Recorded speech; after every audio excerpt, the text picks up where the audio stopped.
Selamat sore semuanya. Kita masih di channel Dunia Filsafat, masih di tema tentang filsafat ilmu. Jadi perkembangan ilmu itu menjadi suatu terobosan di dalam perkembangan industri, perkembangan teknologi, bahkan pengembangan geopolitik suatu negara. Salah satu hal yang membuat modernitas itu semakin nyata itu ya karena ide progresivitas itu, sehingga berkembang menjadi suatu kapitalisme, liberalisme, itu menjadi ideologi, dan ideologi itu juga menopang ilmu pengetahuan, sehingga ada wacana apakah ilmu pengetahuan itu bebas nilai atau dipengaruhi oleh nilai.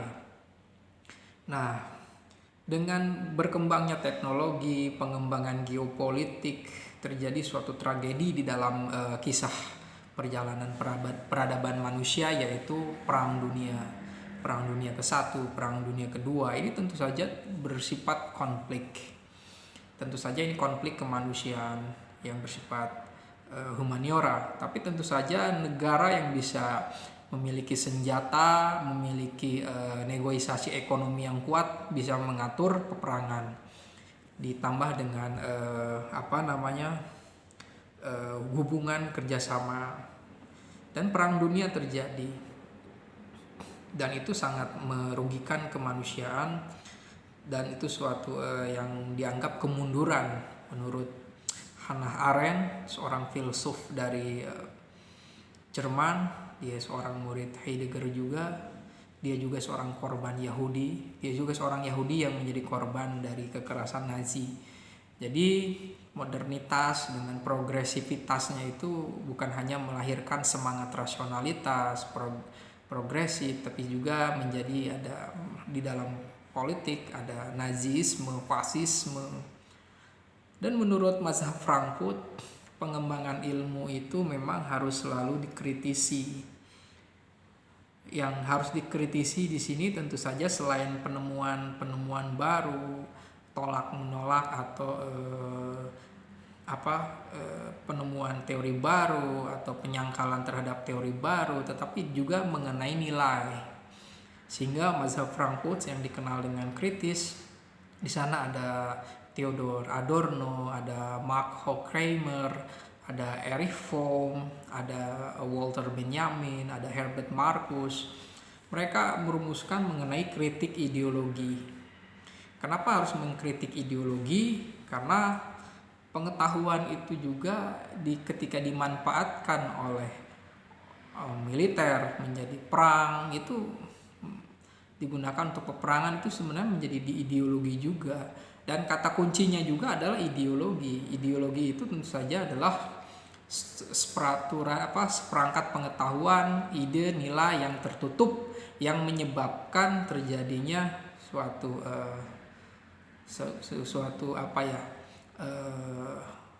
sesuatu yang menyebabkan seseorang itu membela suatu nilai dengan tanpa rasionalitas, bahkan tidak mengetahui apa yang dibelanya. Yang penting dia harus membela itu. Itulah ideologi. Dan ilmu pengetahuan saat itu ketika dijadikan sebagai alat untuk perang, membuat senjata, membuat legitimasi kekuasaan politik, yaitu ilmu pengetahuan tidak bebas nilai, itu menjadi suatu alat atau instrumen.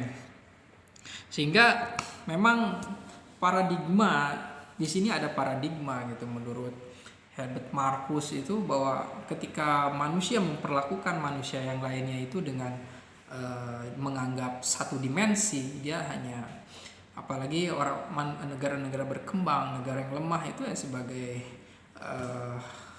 bagian kepanjangan atau eksploitasi mereka.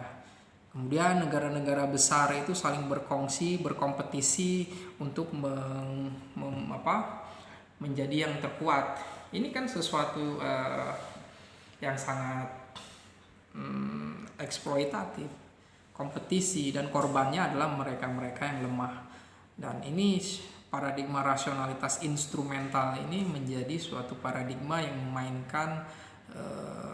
memainkan idea saat itu gitu. dalam suatu pengetahuan, ilmu alam, ilmu sosial, ilmu budaya. Ilmu alam dia dianggap yang paling mendominasi sebagai sudut pandang, padahal ilmu alam atau sains, bisa fisika, ilmu teknik, itu kan memiliki keterbatasan di dalam paradigma memahami manusia, karena itu memiliki sudut pandang yang berbeda dengan untuk memahami manusia. Menurut William Dilthey, ilmu alam atau Naturwissenschaften itu memiliki metode disebutnya itu kan Erklären itu menjelaskan subjek menjelaskan sesuatu benda yang mati. Sedangkan Geisteswissenschaften itu ilmu tentang budaya, tentang humaniora, itu adalah membahas tentang manusia yang memiliki dimensi multidimensi. Nah, dari sini filsafat ilmu itu menilai bahwa ideologi menjadi sesuatu nilai yang harus dipertanyakan lagi.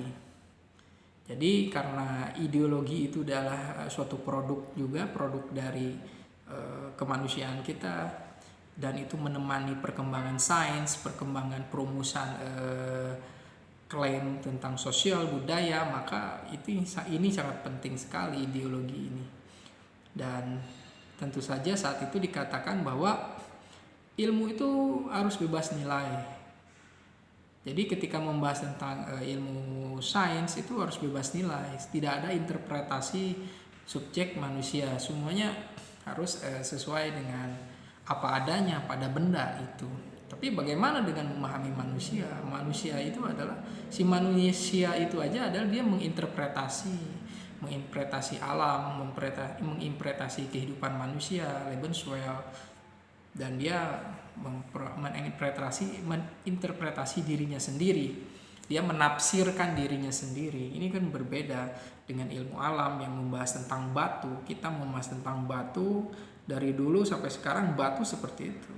Tapi ketika membahas tentang manusia, membahas tentang pikirannya, tentang gagasannya, aktivitasnya, tentang hasil karyanya, ini sangat multidimensional dan punya perkembangan.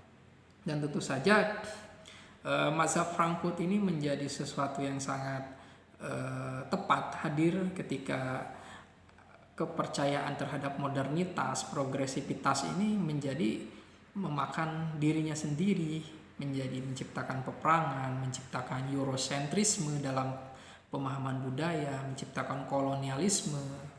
Dan tentu saja mazhab Frankfurt juga ini menginisiasi pemahaman lahirnya tentang kritik ideologi, tentang kajian postkolonial tentang feminisme, kritik terhadap patriarki.